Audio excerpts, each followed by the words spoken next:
یا ایہا الذین آمنوا صلوا علیہ وسلموا تسلیما اللہم صل علی سیدنا و مولانا محمد وعلی آل سیدنا و مولانا محمد وبارک وسلم صلاۃ و سلاما علیک یا سیدی یا رسول اللہ وعلی آلک و اصحابک یا حبیب اللہ۔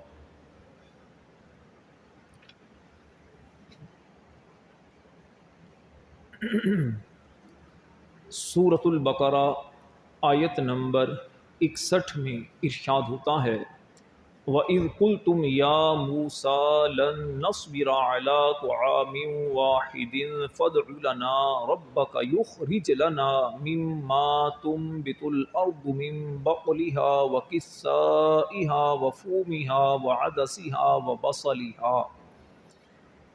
اور جب تم نے کہا اے موسیٰ ہم ایک کھانے پر ہرگز صبر نہیں کر سکتے، لہٰذا آپ اپنے رب سے دعا کیجئے کہ ہمارے لیے وہ چیزیں نکالے جو زمین اگاتی ہے، جیسے ساگ اور ککڑی اور گندم اور مسور کی دال اور پیاز۔ یہاں سے بنی اسرائیل کی کم ہمتی، نالائکی اور نیچ پن کو بیان کیا جا رہا ہے۔ گزشتہ آیات میں آپ کو یہ بیان کیا جا چکا ہے کہ بنی اسرائیل پر اللہ تبارک و تعالیٰ نے بہت ساری نعمتیں کی، انہیں زمانے والوں پر فضیلت دی۔ اس کے علاوہ بھی بہت ساری اللہ پاک نے ان پر نعمتیں کی، لیکن ان لوگوں نے ان نعمتوں کا شکر ادا نہیں کیا، بلکہ ہمیشہ یہ ناشکری قوم رہی۔ یہاں تک کہ جب میدان طیہ کے اندر بنی اسرائیل پر حضرت موسیٰ علیہ السلام کی دعا سے آسمان سے ان پر من و سلوہ نازل ہوتا، تو من و سلوہ بغیر محنت کے ان کو مل رہا تھا۔ پانی حضرت موسیٰ علیہ السلام کے پتھر پر عصا مارنے سے جو 12 چشمے جاری ہوئے، وہاں سے ان کو پانی بھی مل رہا تھا۔ اسی طرح رات میں ان کے لیے ایک ستون نکل آتے تھے زمین سے، جس سے ان کے لیے روشنی ہو جایا کرتی تھی۔ اس کے علاوہ بہت ساری اللہ تبارک و تعالیٰ کی طرف سے حضرت موسیٰ علیہ السلام کی برکت سے ان پر نعمتوں کا ظہور میدان طیہ کے اندر ہوا۔ اب بغیر محنت کے جب ان کو مل رہا تھا، تو بجائے اس کے کہ یہ اللہ پاک کا شکر ادا کرتے کہ اللہ کریم نے اس جنگل کے اندر، اس ویرانے میں ہمیں بغیر محنت کے اتنا اچھا لذیذ کھانا فراہم کیا ہے، ان لوگوں نے ناشکری کرنا شروع کر دی۔ موسیٰ علیہ السلام سے کہا کہ اے موسیٰ اب ہم ہرگز ایک کھانے پر صبر نہیں کر سکتے، یعنی صرف من و سلوہ ہی روزانہ کھانے کو مل رہا ہے، ہم اس پر صبر نہیں کر سکتے، بلکہ آپ اللہ سے دعا کریں کہ اللہ تعالی ہمارے لیے زمین سے چیزوں کو پیدا کرے، جیسے ساگ ہے، ککڑی ہے، پیاز ہے، یہ چیزیں زمین سے نکلتی ہیں، تو اس طرح کی ہمیں چیزیں ملیں۔ اب ناشکرا پن دیکھیے کہ ایک تو ان کو بغیر محنت کے کھانا مل رہا، دوسرے نمبر پر لذیذ کھانا مل رہا ہے۔ من و سلوہ کیا؟ من تو شہد کی طرح کا ایک قسم کا حلوہ تھا جو روزانہ آسمان سے ان کے لیے اترتا تھا، اور سلوہ یہ بھنی ہوئی بٹیریں، جس طرح ہوتی ہے نا، بٹیر ہوتی ہے بھنی ہوئی، اگر ملے بندے کو تو کتنا ایک لذیذ یہ کھانا ہوگا جو اللہ پاک کی طرف سے ان کو مل رہا تھا۔ تو ان لوگوں نے اس کی بجائے کہا کہ ہمیں کوئی ایسی چیزیں ملیں۔ اب اس کے مقابلے میں زمینی چیزیں تو یقیناً اتنی فضیلت والی نہیں ہو سکتی۔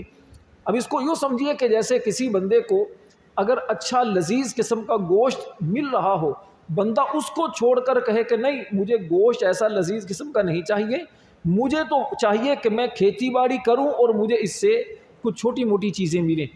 تو اس طرح ان لوگوں نے حضرت موسیٰ علیہ السلام کی برکت سے جو نعمتیں مل رہی تھی اس کی ناشکری کی۔ حضرت موسیٰ علیہ السلام نے ان کو کافی سمجھایا کہ دیکھو اللہ تعالیٰ نے بغیر محنت کے تمہیں اتنا اچھا کھانا دیا ہے، اتنے اعلیٰ قسم کے کھانے کو چھوڑ کر تم ادنا قسم کے چیزوں کی طرف جا رہے ہو، تو یہ چیزیں بالکل بھی مناسب نہیں ہیں۔ لیکن جب یہ نہیں مانے، بار بار سمجھانے کے باوجود بھی ان کا اصرار یہی رہا کہ جناب ہمیں ایسی چیزیں چاہیے۔ تو پھر اللہ تبارک و تعالیٰ نے ان سے فرمایا قال اتستبدلون الذی هو ادنی بالذی هو خیر۔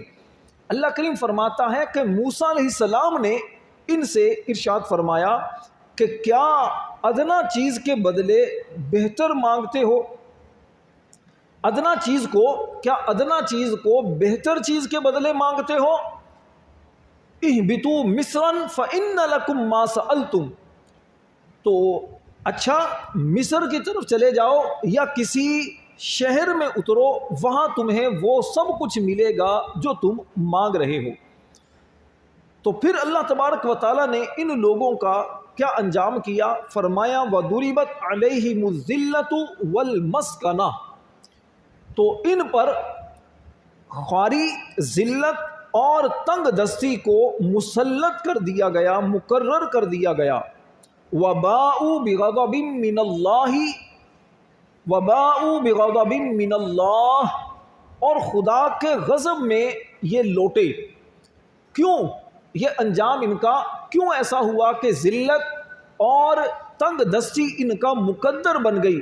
وجہ کیا تھی؟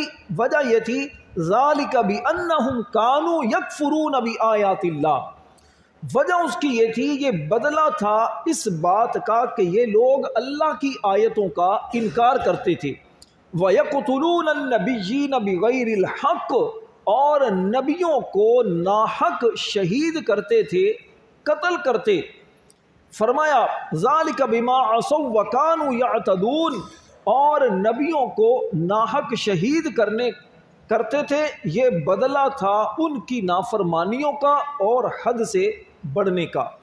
اب اس آیت کریمہ کا اگر آپ خلاصہ دیکھیں تو خلاصہ کیا ہے؟ خلاصہ یہ ہے کہ اللہ تبارک و تعالیٰ ان پر آسمان سے من و سلوہ نازل فرما رہا تھا، یہودیوں پر۔ اللہ تعالیٰ کا شکر ادا کرنے کی بجائے ناشکری کرتے ہوئے کہا کہ ہمیں تو ایسا کھانا چاہیے کہ جو زمین اگاتی ہے، ساگ ہے، ککڑی ہے، اسی طرح گندم ہے، مسور ہے، پیاز ہے، اس طرح کی چیزیں ہمیں چاہیے۔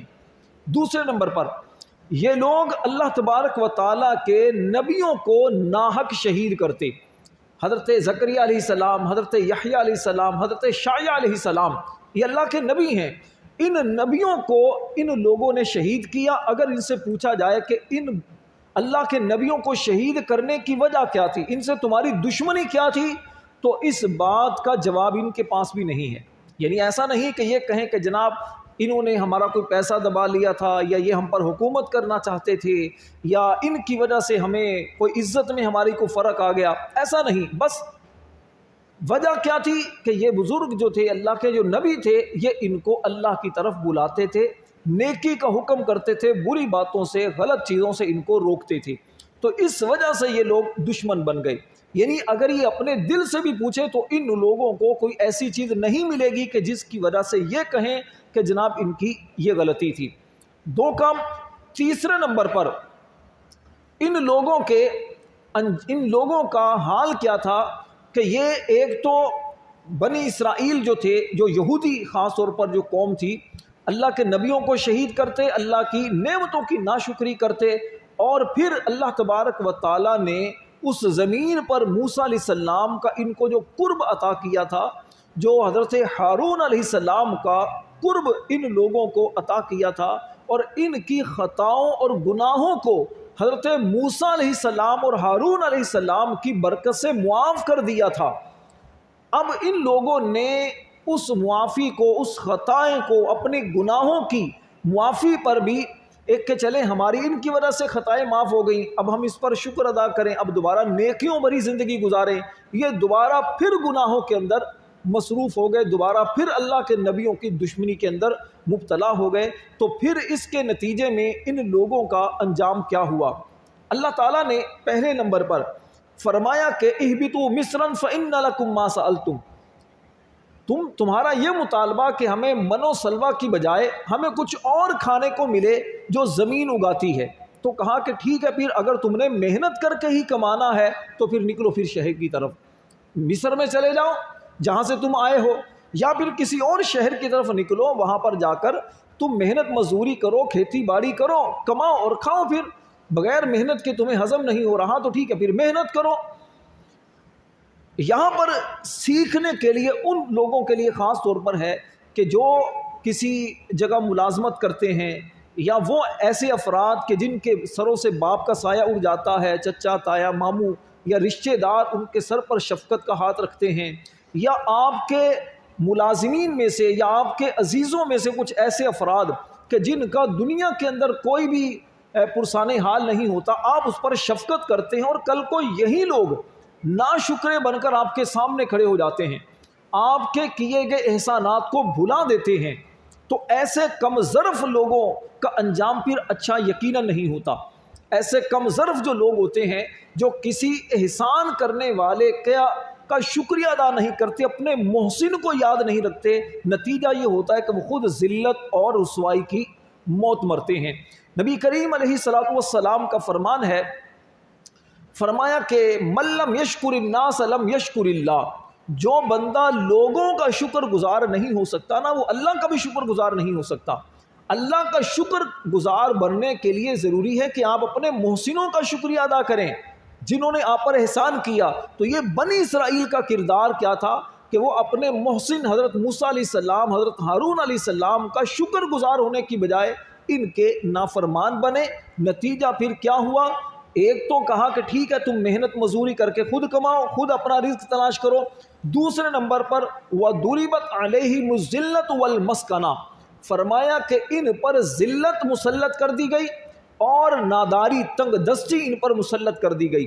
وہ قوم جو کبھی زمانے میں فضیلت والی تھی، وہ قوم جن کا دنیا میں ڈنکا بجتا تھا، وہ قوم جس میں اللہ کے نبی آئے، وہ قوم جس کو بغیر محنت کے اللہ نے رزق دیا، آسمان سے من و سلوہ نازل کیا، کبھی مائدہ دسترخوان عیسیٰ علیہ السلام کی دعا کی برکت سے ان پر نازل کیا، اس طرح بہت ساری اللہ نے نعمتیں دی۔ اس قوم کا انجام پھر کیا ہوا؟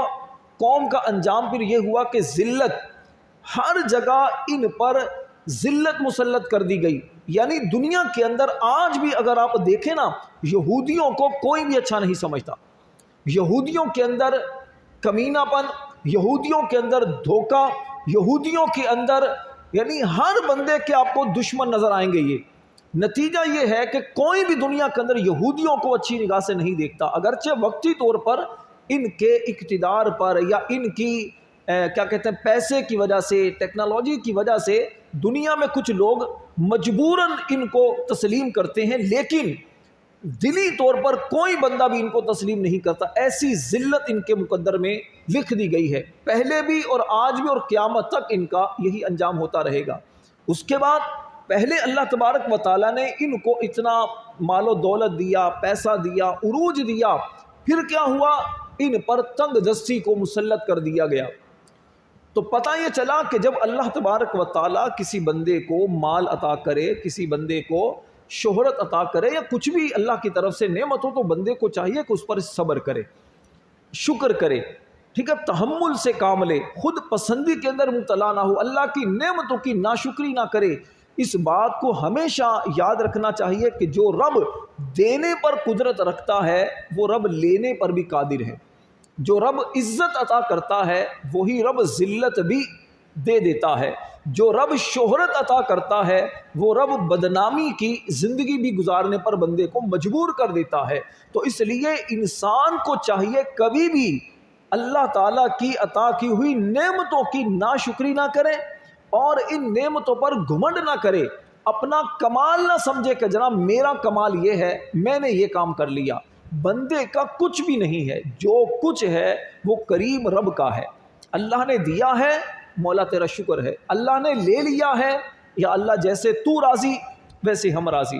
کسی کا بڑا خوبصورت ایک جملہ ہے، کہا کہ پریشانی جب آئے، مصیبت جب آئے، جب آپ تنگ دستی کے اندر مبتلا ہو جائیں، جب آپ کسی بھی طرح کی مشکل کا شکار ہو جائیں، تو مشکل کو، پریشانی کو ظاہر کرنے سے مشکلات میں اضافہ ہوتا ہے، مشکلات اور مصیبت پر خاموشی اختیار کرنے سے مصیبت کم ہو جاتی ہے، اور مصیبت پر صبر کرنے سے اس مصیبت پر بندے کو اجر و ثواب بھی ملتا ہے، اور وہ مصیبت بھی بندے کی ختم ہو جاتی ہے۔ اور اگر مصیبت پر بندہ رب کا شکر گزار بنے، تو اللہ کریم اس مصیبت کو بندے کے لیے انعام کی صورت میں اسے واپس عطا فرما دیتا ہے۔ تو اس لیے بندے کو چاہیے کہ جب پریشانی آئے، مصیبت آئے، تو بندہ صبر اور شکر سے کام لے۔ تو بنی اسرائیل کو اللہ تبارک و تعالیٰ نے ان کو ذلت بھی ان پر مسلط کر دی گئی، ان پر ناداری اور تنگ دستی بھی مسلط کر دی گئی، اور پھر رب نے فرمایا وَبَاءُوا بِغَضَبٍ مِّنَ اللَّهِ، یہ اللہ تعالیٰ کے غضب کے ساتھ اللہ کی طرف لوٹے۔ یعنی جو قوم پہلے اللہ کے ہاں عزت والی تھی، اب وہ غضب والی ہو گئی۔ اللہ تبارک و تعالیٰ کی خفیہ تدبیر سے بندے کو ڈرنا چاہیے، ڈرنا چاہیے کہ اللہ کی ہمارے بارے میں خفیہ تدبیر کیا ہے۔ بندہ نہیں جانتا کہ آنے والے وقت میں، فیوچر میں میرے لیے کیا لکھا ہے۔ بندے کو ڈرنا چاہیے۔ بعض اوقات بڑا بندہ عبادت گزار ہوتا ہے، بڑا نیک ہوتا ہے، لیکن وقت پلٹا کھاتا ہے، وہی بندہ گناہوں میں مصروف آپ کو نظر آتا ہے۔ کبھی ایسا ہوتا ہے کہ کوئی آپ کو دعوت دے کر نمازی بناتا ہے، وہ خود بندہ مسجد سے دور ہو جاتا ہے۔ ایسے بہت سارے آپ کو معاشرے میں ملیں گے، کسی نے آپ کو سمجھایا، آپ نے داڑھی رکھی اس کے کہنے پر، اب اس بندے کو آپ نے کچھ عرصے بعد دیکھا داڑھی بھی صاف ہے، وہ بندہ نمازوں سے دور، وہ بندہ گانے باجے میں مصروف ہے۔ تو ہمارے بارے میں خفیہ تدبیر رب کی کیا ہے، ہم میں سے کوئی نہیں جانتا۔ تو اس لیے انسان کو اللہ کے قہر و غضب سے ڈرنا چاہیے۔ اللہ کریم ہے، رحیم ہے، وہ بندوں پر بہت مہربان ہے، لیکن اللہ قہار بھی ہے، جبار بھی ہے، وہ اپنے بندوں پر رحم بہت زیادہ کرتا ہے۔ تو اللہ کا قہر و غضب بھی تو ہے نا، نیکیاں کرنے سے اللہ راضی ہوتا ہے، تو گناہ ایسی چیز ہے کہ جو اللہ کے غضب کو ابھارتے ہیں۔ تو یہ یہودیوں کے بارے میں اللہ نے بیان کیا کہ ان لوگوں کی نافرمانی کی وجہ سے ان پر ذلت مسلط کی گئی، ان پر تنگ دستی مسلط کی گئی، اور یہ اللہ کے غضب کی طرف لوٹے۔ اب دیکھیے، ہم جب نماز پڑھتے ہیں تو نماز کے اندر ہر نماز میں ہم سورہ فاتحہ پڑھتے ہیں۔ سورہ فاتحہ کے آخر میں کبھی آپ نے غور اگر کیا ہو تو آپ کیا پڑھتے ہیں؟ غیر المغضوب علیہم ولا الضالین۔ اس میں کیا ہے کہ یا اللہ میں تجھ سے پناہ طلب کرتا ہوں، تجھ سے پناہ طلب کرتا ہوں ان لوگوں کے بارے میں کہ جن پر تیرا غضب ہوا، مجھے ان لوگوں میں شامل فرما کہ جن پر تیرا انعام ہوا، جو صراط مستقیم پر چلنے والے ہیں، ان لوگوں سے بچا، ان لوگوں میں سے نہ بنا کہ جن پر تیرا غضب ہوا ہے اور جو راہ حق سے بہکے ہوئے ہیں۔ تو علماء نے فرمایا کہ یہاں پر مراد یہودی اور عیسائی ہیں، کہ جن پر غضب ہوا ہے یہ یہودی ہیں، اور جو راہ حق سے بہکے ہوئے ہیں یہ عیسائی ہیں۔ اس طرح اور بھی اس کی تفاسیر ہیں۔ تو اس لیے اللہ تعالیٰ سے جب ہم یہ دعا کرتے ہیں تو دل میں اللہ سے ساتھ ساتھ یہ بھی دعا کیا کریں، تصور دل میں جما لیا کریں کہ یا اللہ ہمیں ہر ایسے بندے سے بچا کہ جو تیرے غضب کا شکار ہے، اور ہر ایسے بندے سے ہمیں دور کر دے کہ جو راہ حق سے بہکا ہوا ہے۔ راہ حق، صراط مستقیم کون سا راستہ ہے؟ یہ وہ راستہ ہے کہ جس پر صدیوں سے مسلمانوں کا عمل رہا، جس پر اللہ کے نبی، اللہ کے پیارے، اللہ کے جو برگزیدہ بندے جس راستے کو اختیار کیے ہوئے تھے، اسی راستے پر چلنے والا صراط مستقیم پر ہے۔ اب ہمیں کیسے پتہ چلے گا کہ اس دور کے اندر کون سا راہ حق پر بندہ ہے، کون سا راہ حق سے بہکا ہوا ہے؟ اس کے لیے میرے اور آپ کے نبی صلی اللہ علیہ وسلم کا فرمان ہے، فرمایا کہ علیکم سنتی و سنت الخلفاء الراشدین، فرمایا کہ تم پر میری سنت بھی لازم ہے، میرے خلفاء راشدین کی، ہدایت یافتہ جو خلفاء ہیں ان کی سنت پر عمل کرنا بھی لازم ہے۔ ایک حدیث میں فرمایا اتبعوا بالسواد الاعظم، فرمایا کہ تم پر بڑی جماعت کی پیروی کرنا یہ لازم ہے۔ ایک حدیث میں فرمایا کہ اے میرے صحابہ، طویل حدیث ہے جس میں آپ نے فرمایا تھا کہ بنی اسرائیل کے اندر 72 فرقے بنے، میری امت کے اندر 73 فرقے بنیں گے، 73 فرقے بنیں گے، تم فرمایا کہ ان میں سے نجات پانے والا وہ ایک ہی ہوگا۔ جب صحابہ نے پوچھا یا رسول اللہ صلی اللہ علیہ وسلم وہ کون سا فرقہ ہوگا، کون سا گروہ ہوگا، کون سی جماعت ہوگی کہ جو نجات پانے والی ہوگی، جو صراط مستقیم پر رہے گی؟ تو آپ علیہ السلام نے فرمایا ما انا علیہ و اصحابی، جس پر میں ہوں، جس پر میرے صحابہ ہیں۔ تو وہ جو جماعت ہوگی جو میرے اور میرے صحابہ کے طریقے پر ہوگی، وہ جماعت فرمایا کہ راہ حق پر ہوگی، وہ جماعت نجات والی ہوگی، وہ جماعت اللہ کے دین کی طرف بلانے والی اور جنت میں لے جانے والی ہوگی۔ اسی طرح حضور علیہ السلام کا ایک فرمان ہے، فرمایا کہ میرے صحابہ اصحابی کالنجوم بأیہم اقتدیتم اہتدیتم، فرمایا میرے صحابہ ستاروں کی طرح ہیں، جس کی پیروی کرو گے، جس کے پیچھے چلے جاؤ گے، فرمایا کہ تم نجات پا جاؤ گے، ہدایت پا جاؤ گے۔ تو پتہ ہی چلا، خلاصہ یہ ہوا کہ صحابہ کرام کا جو طریقہ تھا اس راستے پر چلنے والا راہ نجات پائے گا۔ پھر صحابہ کی پیروی میں جو تابعین تھے، پھر تبع تابعین، تابعین یعنی جنہوں نے صحابہ کو دیکھا، صحابہ کی صحبت پائی، تبع تابعین جنہوں نے تابعین کی صحبت کو پایا، اور اس کے بعد پھر درجہ بدرجہ اولیاء کرام پھر سلسلہ بسلسلہ جو چلتے آئے، اور آج تک وہ جماعت قائم ہے۔ آج بھی اگر پوری دنیا کے اندر دیکھیں تو آپ کو بڑی جماعت جو ہے یعنی اکثریت لوگوں کی وہ ملے گی جو صحابہ سے پیار کرنے والے، جو اللہ کے ولیوں کے دامن سے وابستہ آپ کو ملیں گے۔ یہ خانقاہیں، یہ مزارات، یہ اللہ والوں کا درس و تدریس کا سلسلہ، یہ صوفیہ جو ایک صوفیہ کرام جو ہیں، پوری دنیا میں آپ کسی بھی جگہ چلے جائیں آپ کو یہ افراد ملیں گے، اللہ کا ذکر کرنے والے، اللہ کے پیاروں کا ذکر کرنے والے۔ تو یہ پوری دنیا کے اندر آج بھی اکثریت اور بڑی جماعت ہے۔ تو نبی پاک علیہ السلام کا جو فرمان کہ تم پر بڑی جماعت کی پیروی لازم ہے، تو سواد اعظم یہ اہل سنت و جماعت ہیں۔ امام زین العابدین رضی اللہ تعالیٰ عنہ جو امام حسین کے بیٹے ہیں، آپ سے جب پوچھا گیا کہ ما انا علیہ و اصحابی، یعنی وہ کون لوگ ہیں کہ جس پر نبی پاک علیہ السلام، جو نبی پاک علیہ السلام کے پیروکار ہیں، جو صحابہ کے پیروکار ہیں، ان سے مراد کون لوگ ہیں؟ تو امام زین العابدین نے فرمایا کہ وہ اہل سنت و جماعت ہیں۔ یہ آپ کی ایک پہچان امام زین العابدین نے فرمائی۔ تو اس سے پتہ یہ چلا کہ صراط مستقیم پر ہر دور کے اندر اہل سنت و جماعت رہی ہے۔ اب آج کل المیہ یہ ہے کہ اب جس کو دیکھیں وہ کہتا جی میں اہل سنت و جماعت ہوں۔ تھوڑی سی پہچان کے لیے کسی نے اہل سنت والجماعت کر لیا، کسی نے اہل سنت و جماعت کر لیا، کسی نے سنی کہا۔ تو یہ اس طرح کی خیر پہچان آج کے دور میں ہے مشکل۔ لیکن ایک بات، آخری بات وہ یہ ہے کہ بس یہ دیکھ لیں کہ یہ بندہ صحابہ سے محبت کرنے والا ہے، کیا اہل بیت سے محبت کرنے والا ہے، کیا اللہ کے نبیوں کا چاہنے والا ہے، کیا اولیاء امت سے محبت کرنے والا ہے۔ اگر ہے تو پھر اس کا مطلب وہ بندہ ٹھیک ہے، ورنہ اگر آپ اللہ کے پیاروں کا ذکر کریں اور اس بندے کا چہرہ بگڑنا شروع ہو جائے، اللہ کے پیارے نبیوں کا ذکر کریں، اس بندے کے ماتھے پر بل آ جائے، تو سمجھ لیں کہ اس کے اندر کچھ مسئلہ ہے۔ یہودیوں کے اندر سب سے بڑا مسئلہ یہی تھا کہ یہ اللہ کے نبیوں کے کبھی بھی فرما بردار نہیں رہے، اللہ کے نبیوں کے نافرمان رہے، اللہ کے نبیوں کو اپنے جیسا بشر کہتے رہے۔ قرآن پڑھیں، قرآن میں جگہ جگہ آپ کو اس بات کا ذکر ملے گا۔ یہودی یہ کہا کرتے تھے تم تو ہمارے جیسے انسان ہو، تمہارے اور ہمارے درمیان فرق کیا ہے؟ تم اپنے آپ کو نبی کہتے ہو، ہم نہیں کہتے، باقی تمہارے اندر اور کون سی ایسی بات ہے؟ اگر تم نبی ہو تو فرشتے کو کہو وہ آئے، کبھی کہتے کہ اللہ سے دعا کرو اللہ سونے کے پہاڑ ہمارے لیے کر دے۔ اللہ نے کئی مقام پر اس بات کو بیان فرمایا ہے پیارے، اگر یہ چیزیں کر بھی دی جائیں ان کے لیے نا، ان کے لیے اتنا سونا بھی کر دیا جائے، ان کو اتنی زیادہ وہ جو چیزیں مانگ رہے ہیں وہ دے بھی دی جائیں، تب بھی یہ ایمان لانے والے نہیں۔ کیونکہ جب کسی بندے کے دل کے اندر کینہ بھرا ہوا ہو نا، دشمنی بھری ہوئی ہو، تو پھر وہ بندہ کبھی بھی ہدایت نہیں پا سکتا۔ اس کو یوں سمجھیے جیسے آپ کا کسی سے جھگڑا ہو جائے، اختلاف ہو جائے، اور اب وہ بندہ آپ سے نفرت کرتا ہے۔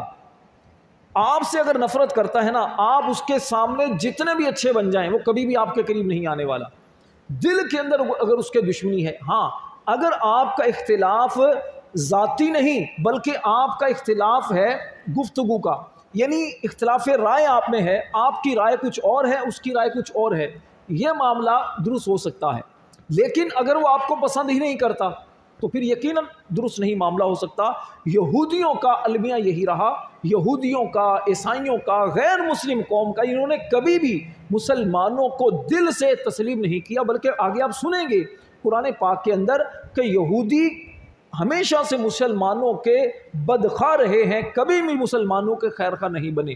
ہماری قوم کا المیہ کیا ہے کہ ہم انہی لوگوں کے اندر، انہی غیر مسلموں میں ہم پناہ ڈھونڈتے ہیں، انہی کو اپنا خیر خواہ سمجھتے ہیں، اپنے مسلمان بھائیوں کو چھوڑ کر ہم ان کو اپنا نجات دہندہ سمجھتے ہیں کہ شاید یہ لوگ ہماری کچھ ہیلپ کریں گے جو ہم دنیا کے اندر کچھ نام کمائیں گے۔ حالانکہ مسلمان اگر مسلمان کا خیر خواہ بنے، اگر مسلمان کی ہیلپ کرے تو کوئی بعید نہیں کچھ ہی عرصے میں مسلمان اوپر چلا جائے۔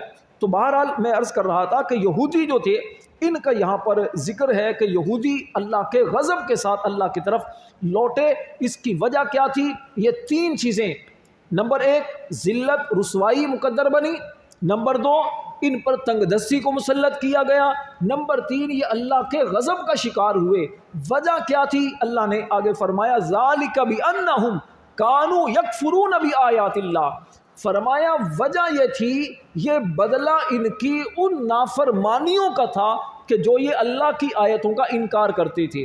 ایک گناہ ان کا اللہ کی آیتوں کا انکار کرتے، وَيَقْتُلُونَ النَّبِيِّينَ بِغَيْرِ الْحَقِّ، دوسرا گناہ فرمایا کہ یہ لوگ اللہ کے نبیوں کو ناحق شہید کرتے، یعنی کوئی غلطی نہیں، کوئی ایسا نہیں کہ ذاتی ان کا اللہ کے نبیوں نے نقصان پہنچایا ہو، بغیر کسی وجہ کے اللہ کے نبیوں کو شہید کرتے۔ صرف وجہ کیا تھی؟ جو ان کے زوم فاسد میں کہ یہ ہمیں ہمارے دین سے منحرف کر رہے ہیں۔ حالانکہ یہ جو اللہ والے تھے، اللہ کے جو نبی تھے، یہ تو چاہتے تھے کہ تم ایک اللہ کی عبادت کرو، تو اس وجہ سے اللہ کے نبیوں کو شہید کرتے تھے، قتل کرتے تھے۔ تیسرے نمبر پر ذالک بما عصوا وکانوا یعتدون، فرمایا اور تیسری وجہ یہ تھی کہ یہ لوگ نافرمان تھے، چوتھی وجہ یہ تھی کہ حد سے بڑھنے والے تھے۔ یہ 4 ان کے گناہ اس ایک آیت کے اندر اللہ نے بیان کیے ہیں۔ ان 4 گناہوں کی وجہ سے ان پر یہ مصیبتیں بھی آئیں، عذابات بھی آئے اور یہ اللہ کے غضب کا شکار ہوئے۔ آخر میں ان 4 جو چیزیں ہیں، یہ بیان کرنے کا مقصد کیا ہے؟ دیکھیے، بیان کرنے کا مقصد یہ ہوتا ہے کہ جو غلطیاں پہلی قومیں کر چکی ہیں، اگر تو ان غلطیوں پر ان لوگوں کو سزائیں ہوئی ہیں تو ہمیں ان سے بچنا چاہیے، اور جو اچھے کام پہلے قوموں نے کیے ہیں اور ان اچھے کاموں پر ان کو اپریشیٹ کیا گیا، ان کو انعامات ملے گے، ریوارڈ ملے، تو پھر ہمیں ان کاموں کو اختیار کرنا چاہیے۔ تو ہمیں کیا کرنا ہے؟ نمبر 1 اللہ کی جو آیتیں ہیں ان آیتوں پر غور کرنا ہے، تفکر کرنا ہے اور اس کے مطابق زندگی کو گزارنا ہے۔ دوسرے نمبر پر اللہ کے نبیوں کو وہ لوگ تو شہید کرتے تھے، ہم نے کیا کرنا ہے؟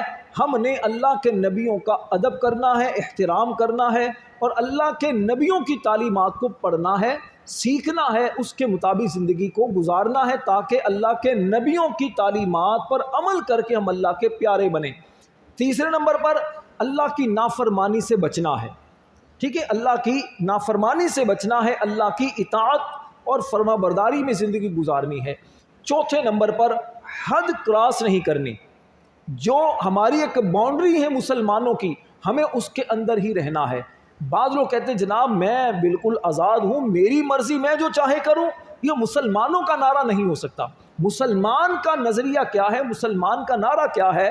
میں جتنا بھی آزاد ہو جاؤں، میں ایک باؤنڈری کے اندر ہوں۔ جب میں نے کلمہ پڑھ لیا، دین اسلام کو قبول کر لیا، مسلمان جب میں ہو چکا ہوں، تو پھر میری ذمہ داری کیا ہے؟ میں جتنا بھی آزاد ہو جاؤں، ایک لیمٹ ہے، ایک باؤنڈری ہے، مجھے اس کے اندر رہنا ہے۔